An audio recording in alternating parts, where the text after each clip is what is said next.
사고가 난 부다페스트의 현재 시각은 새벽 3시입니다. 실종자들의 애타는 기다림에도 수중 수색 작업은 첩첩산중인데요. 현재 사고 현장은 험한 물살 탓에 오늘도 이 수색 작업이 쉽지는 않아 보입니다.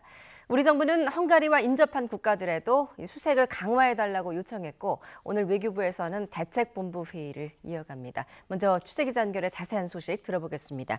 한연희 기자. 네, 외교부입니다. 네, 일단 지금 상황으로서 오늘 선체 수색은 어려울 것으로 보인다고요. 네, 그렇습니다. 조금 전 말씀하신 대로 지금 현지 시각으로 새벽 3시를 넘긴 상황이기 때문에 현장에서 진행되던 작업은 잠시 중단된 상황입니다. 날이 밝아봐야 정확하게 알 수 있겠지만 지금으로선 날이 밝더라도 수중 수색은 쉽지 않을 것으로 보입니다. 유속이 빠른 데다 물속 시야도 좋지 않고 물도 많이 불어나서 위험한 상황이라는 건데요. 선체 인양 역시 크레인은 준비돼 있지만 유실 우려 등으로 여의치 않은 상황입니다.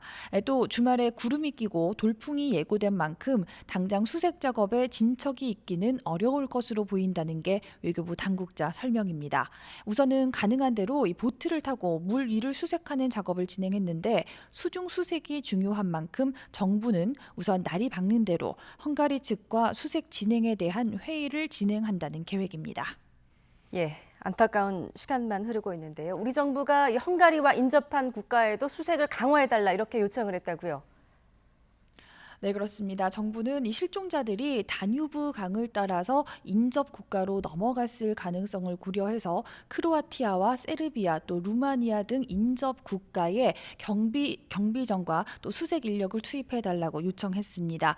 특히 다뉴브 강에서 사고가 발생했을 때 세르비아와 루마니아 국경 인근에 있는 철문댐 부근에서 실종자들이 발견된 사례가 많았다고 하는데요. 이에 따라 외교부는 루마니아 당국에 수색과 구조 활동을 강화해달라고 요청하고 대사관 직원도 현지에 파견했습니다.